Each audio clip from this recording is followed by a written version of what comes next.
आप अपने विंडोज़ को, कोई भी विंडोज़ है आपका, विंडोज़ 11 है या विंडोज़ 10 है, आप अपने विंडोज़ को अगर आप अपडेट किए हो और अपडेट करने के बाद आपके विंडोज़ में बहुत तरह के प्रॉब्लम्स आ रहे हैं, आपका विंडोज़ स्लो वर्क कर रहा है या आपका कोई भी एप्लीकेशन है वो स्लो वर्क कर रहा है या स्लो ओपन हो रहा है, मैंने पहले के मुकाबले आपका जो विंडोज़ का जो परफॉर्मेंस है वो कम हो गया है या बूस्टअप वहाँ पर देखने को नहीं मिल रहा है, तो आप इस प्रॉब्लम को परमानेंटली किस तरह से और कैसे सॉल्व कर सकते हैं मैं आपको आगे बताने वाला हूँ। आपको अपने विंडोज़ के स्टार्ट मेन्यू में जाना है और आपको यहाँ पे टाइप करके सर्च करना है CMD माने कमांड प्रॉम्प्ट, और आपको यहाँ पे अपने कमांड प्रॉम्प्ट को रन एज एडमिनिस्ट्रेटर की हेल्प से आपको यहाँ पे इसे ओपन कर लेना है।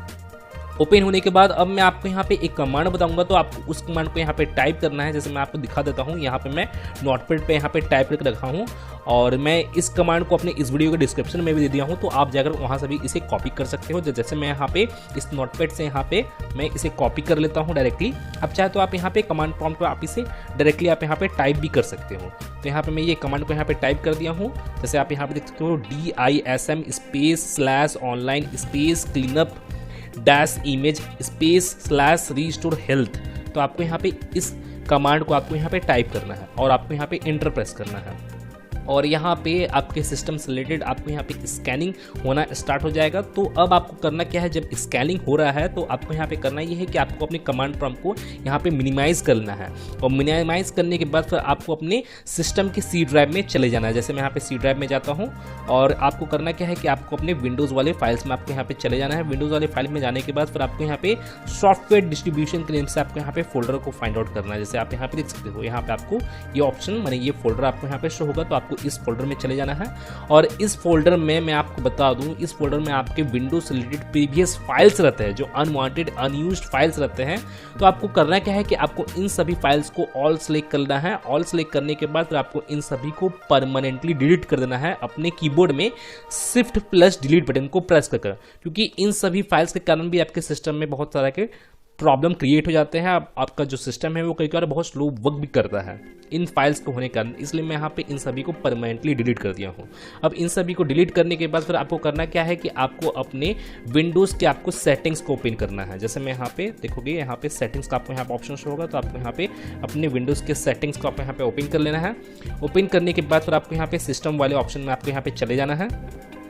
सिस्टम वाले ऑप्शन में जाने के बाद फिर आपको यहाँ पे स्टोरेज से रिलेटेड आपको यहाँ पे ऑप्शन शो होगा। जैसे आप यहाँ पे देखोगे तो आपको इस ऑप्शन पे चले जाना है और इस ऑप्शन पे जाने के बाद फिर आपको यहाँ पे टेम्प्रेरी फाइल से रिलेटेड आपको यहाँ पे ऑप्शन आपको यहाँ पे शो होगा। जैसे आप यहाँ पे देखोगे, यहाँ पे टेम्प्रेरी फाइल से रिलेटेड यहाँ पे ऑप्शन आपको यहाँ पे शो हो रहा है। तो अभी फिलहाल यहाँ पे लोड हो रहा है, तो आपको यहाँ पे जरा कुछ सेकंड आपको यहाँ पे वेट करना है और आप यहाँ पे देखोगे यहाँ पे कंप्लीटली लोड हो चुका है। तो यहाँ पे मेरा जो टेम्प्रेरी फाइल्स है, जैसे आप यहाँ पे देख सकते हो 2.71 GB यहाँ पे मेरा टेम्प्रेरी फाइल्स है, मैंने अनवांटेड अनयूज्ड फाइल्स है मेरे सिस्टम में, क्योंकि इन फाइल्स के कारण भी आपके सिस्टम में बहुत सारा प्रॉब्लम्स क्रिएट हो जाते हैं। तो आपको करना क्या है कि आपको टेम्प्रेरी फाइल्स वाले ऑप्शन पे क्लिक करना है और क्लिक करने के बाद और आपको यहाँ पे जितने भी ऑप्शन आपको यहाँ पे शो होते हैं तो आपको यहाँ पे इन सभी को सिलेक्ट कर लेना है। तो अभी फिलहाल तो यहाँ पे मेरा ये स्कैनिंग हो रहा है, तो यहाँ पे इन सभी को ऑल चेक मार्क कर लेना है। जैसे मैं यहाँ पे ऑल चेक मार्क कर लेता हूँ। स्कैनिंग तो हो गया है। स्कैनिंग होने के बाद आपको इन सभी को ऑल चेक मार्क कर लेना है। Downloads, thumbnails, temporary internet files और भी बहुत सारे आपको यहाँ पे ऑप्शन शो होंगे। तो आपको यहाँ पे इन सभी को आपको यहाँ पे चेक मार्क कर लेना है। चेक मार्क करने के बाद फिर आपको यहाँ पे रिमूव फाइल्स का आपको यहाँ पे बटन शो होगा, तो आपको इसके ऊपर क्लिक करके आपको इन सभी टेम्परेरी फाइल्स को परमानेंटली अपने सिस्टम से डिलीट कर देना है, मैंने रिमूव कर देना है। और यहाँ पे मेरा रिमूविंग से रिलेटेड यहाँ पे प्रोसेस स्टार्ट हो जाएगा, क्लीनअप से रिलेटेड यहाँ पे मेरा प्रोसेस स्टार्ट हो जाएगा।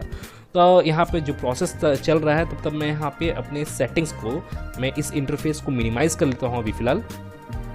मिनिमाइज करने के बाद फिर आपको करना क्या है कि आपको अपने कीबोर्ड में ही Ctrl+Shift+ इसके बटन को प्रेस कर आपको यहाँ पे टास्क मैनेजर को आपको यहाँ पे ओपन कर लेना है। और टास्क मैनेजर का ओपन करने का एक और ही तरीका है, जैसे मैं आपको बता दूं, आपको अपने टास्क बार पे जाना है और यहाँ पे राइट क्लिक कर आप यहाँ पे देखोगे यहाँ पे टास्क मैनेजर का ऑप्शन होगा, तो आप यहाँ से भी आप इसे ओपन कर सकते हो। ओपन करने के बाद फिर आपको यहाँ पे स्टार्टअप वाले फाइल्स में, मैंने स्टार्टअप वाले ऑप्शन में आपको यहाँ पे क्लिक करना है और इस ऑप्शन पे जाने के बाद जैसे आप यहाँ पे देखोगे यहाँ पे बहुत सारे आपको स्टार्टअप ऐप्स आपको यहाँ पे देखने को मिल जाएंगे, जो अनयूज्ड स्टार्टअप ऐप्स है। क्योंकि ये जो स्टार्टअप ऐप्स है अगर ये आपके मैंने इनेबल रहते हैं तो ये स्टार्टअप ऐप्स आपके सिस्टम के बैकग्राउंड में ऑलवेज रन करते ही रहते हैं। अगर ये आपका स्टार्टअप ऐप्स यहाँ पे इनेबल रहता है तो जो अनवांटेड अनयूज्ड स्टार्टअप ऐप्स है वो आपके बैकग्राउंड में ऑलवेज रन करते रहते हैं, जिसका से आपका सिस्टम का जो परफॉर्मेंस है वो स्लो पड़ जाता है या बहुत तरह का प्रॉब्लम भी क्रिएट हो जाता है उन स्टार्टअप ऐप्स के कारण। तो यहाँ पे मैं ऑलरेडी पहले से भी कुछ स्टार्टअप ऐप्स को यहाँ पे डिसेबल किया हूँ। जैसे आप यहाँ पे देखोगे यहाँ पे लॉन्चर का ये स्टार्टअप ऐप्स था, तो मैं यहाँ पे इसे डिसेबल कर लिया हूँ। किससे रिलेटेड ये लॉन्चर का स्टार्टअप ऐप है वो मुझे मालूम तो नहीं है, इसलिए मैं यहाँ पे डिसेबल किया क्योंकि ये अनयूज्ड स्टार्टअप ऐप्स हैं। और यहाँ पे देखोगे यहाँ पे माइक्रोसॉफ्ट एज को भी यहाँ डिसेबल कर दिया हूँ, फोन लिंक को भी डिसेबल कर दिया हूँ क्योंकि ये मेरा अनयूज्ड है, अननेसेसरी स्टार्टअप ऐप्स है जिनका मैं यूज़ नहीं करता हूँ। मैं ऑलरेडी क्रोम का यूज़ कर रहा हूँ, इसलिए मैं यहाँ पे माइक्रोसॉफ्ट एज को डिसेबल कर दिया हूँ।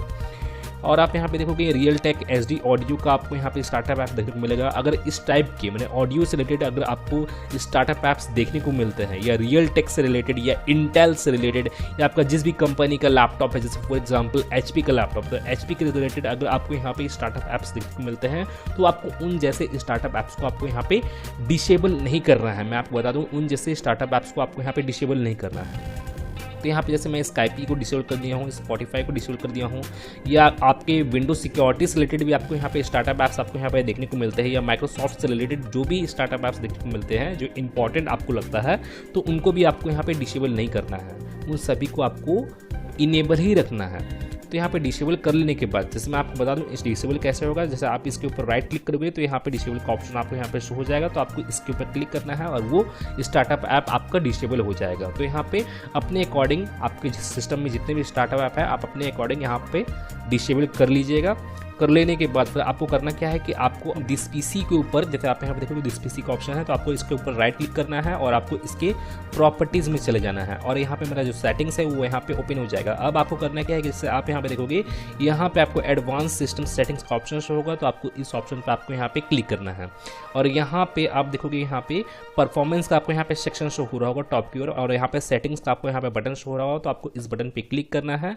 और यहाँ पे जैसे मैं आपको बता दूं कि यहाँ पे आपका जो भी आपका ऑप्शन यहाँ पे सिलेक्टेड रहता है, मैंने वर्चुअल इफेक्ट्स में आपके यहाँ पे जो भी ऑप्शन सिलेक्टेड रहता है तो आपको करना क्या है कि आपको यहाँ पे ये 3rd नंबर वाले ऑप्शन को सिलेक्ट करना है, एडजस्ट फॉर बेस्ट परफॉर्मेंस वाले ऑप्शन को यहाँ पे सिलेक्ट करना है। सिलेक्ट करने के बाद फिर यहाँ पे जितने भी यहाँ पे ऑप्शंस आपको यहाँ पे दिखते हैं वो आपके यहाँ पे अनचेक हो जाएंगे, तो आपको यहाँ पे कुछ ही ऑप्शन को आपको यहाँ पे चेक मार्क करना है। जैसे मैं आपको बताता हूँ, जैसे आप यहाँ पे देखोगे show thumbnails instead of icons का आपको यहाँ पे ऑप्शन होगा, तो आपको यहाँ पे इसे चेक मार्क करना है। और जैसे मैं आपको बताता हूँ यहाँ पे देखोगे smooth edge of screen fonts का भी यहाँ पे ये ऑप्शन होगा, तो आपको इसे भी आपको यहाँ पे चेक मार्क कर लेना है। और यहाँ पे शो ट्रांसलूसेंट सिलेक्शन रेक्टेंगल, तो यहाँ पे इसे भी आपको यहाँ पे चेक मार्क कर लेना है। तो इन सभी को चेक मार्क करने के बाद फिर आपको इसे अप्लाई करना है, देन ओके कर लेना है और इसे भी ओके कर लेना है और इसे सेटिंग्स को आपको यहाँ पे कट कर लेना है। ये कर लेने के बाद फिर आपको अगेन आपको यहाँ पे कमांड फॉर्म जो आपको मिनिमाइज था तो आपको उसे ओपन करना है। अब आप यहाँ पे देखोगे यहाँ पे मेरा ये प्रोसेस चल रहा है स्कैनिंग से रिलेटेड, तो यहाँ पे ये हो जाने के बाद, ये प्रोसेस हो जाने के बाद फिर आपको यहाँ पे एक अनदर कमांड को आपको यहाँ पे टाइप करना है। जैसे मैं आपको बता देता हूँ और नीचे की ओर भी आपको यहाँ पे देखने को मिल जाएगा वो कमांड SFC/scan now, आपको उस कमांड को आपको यहाँ पे टाइप करना है। मैंने ये प्रोसेस स्कैनिंग का प्रोसेस कंप्लीट हो जाने के बाद फिर आपको इस कमांड को यहाँ पे टाइप करना है और इस कमांड से क्या होगा कि आपके सिस्टम में किसी भी तरह का कोई भी प्रॉब्लम होगा या कोई भी एरर होगा या कोई भी फाइल वगैरह करप्ट हो गया होगा तो वो वहाँ पे रिपेयर होना स्टार्ट हो जाता है उस कमांड की हेल्प से। तो वहाँ पे 100% वेरिफिकेशन होता है और वेरिफिकेशन होने के दौरान ही वो कमांड की हेल्प से यहाँ पे जो भी प्रॉब्लम है वो प्रॉब्लम सॉल्व हो जाता है। मैं वेरिफिकेशन होने के दौरान ही वहाँ पे रिपेयर का भी प्रॉब्लम सॉल्व हो जाता है, तो उस कमांड को यूज़ करना है। और जो अभी तक मैं यहाँ पे जितने भी प्रोसेसेस, जितने भी स्टेप्स मैं आपको बताया हूँ, जितने भी कमांड्स बताया हूँ यहाँ पे, उन सभी को फॉलो कर लेने के बाद तो आपको अपने सिस्टम को यहाँ पे रीस्टार्ट कर लेना है। जैसे मैं आपको बता दूँ यहाँ पे अपने सिस्टम को रीस्टार्ट कर लेना है और रीस्टार्ट करने के बाद फिर आपको देखना है कि आपका जो प्रॉब्लम है वो सॉल्व हुआ है कि नहीं, मैंने आपका जो विंडोज़ है वो प्रॉपर तरीके से वर्क कर रहा है कि नहीं कर रहा है, मैंने आपको यहाँ पे चेक करना है। अगर इनकेस तब भी वो प्रॉब्लम आ रहा है या तब भी आपका जो विंडोज़ है प्रॉपर तरीके से वर्क नहीं कर रहा है तो आपको करना क्या है, अब आपको यहाँ पे फाइनल प्रोसेस जैसे मैं आपको बता रहा हूँ, आपको अपने विंडोज़ के स्टार्ट में जाना है और आपको यहाँ पे अपने सेटिंग्स वाले ऑप्शन को आपको यहाँ पे ओपन कर लेना है। सेटिंग्स को ओपन करने के बाद फिर आपको यहाँ पे अपडेट एंड सिक्योरिटी वाले ऑप्शन में आपको यहाँ पे चले जाना है और इस ऑप्शन पे जाने के बाद अब आप यहाँ पे देखोगे यहाँ पे आपको अपडेट हिस्ट्री का ऑप्शन आपको यहाँ पे शो होगा। व्यू अपडेट हिस्ट्री का, जैसे आप यहाँ पे देख सकते हो आपको विंडोज़ रिलेटेड अपडेट हिस्ट्री का, तो आपको इस ऑप्शन पे जाना है और यहाँ पे आप जो भी मैंने अपने सिस्टम को अपडेट किए हो या किसी भी तरह का कोई भी फाइल अपने डाउनलोड हुआ है आपके सिस्टम में या कोई भी एप्लीकेशन डाउनलोड हुआ है, हो सकता है उसके कारण भी वो प्रॉब्लम आ रहा हो, मैंने अपडेट के करने के बाद ही प्रॉब्लम आ रहा है। किसी भी तरह का कोई भी फाइल हो सकता है आपका डाउनलोड हो गया होगा, मैंने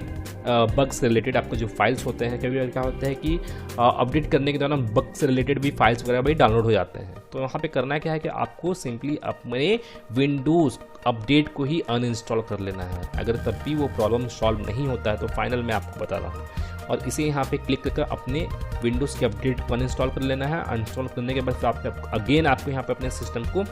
रीस्टार्ट करना है, और रीस्टार्ट कर लेने के बाद जो आपका जो प्रॉब्लम है वो प्रॉब्लम आपका परमानेंटली सॉल्व हो जाएगा। तो गाइज मैं फिर मिलता हूँ नेक्स्ट वीडियो में, till then and bye bye.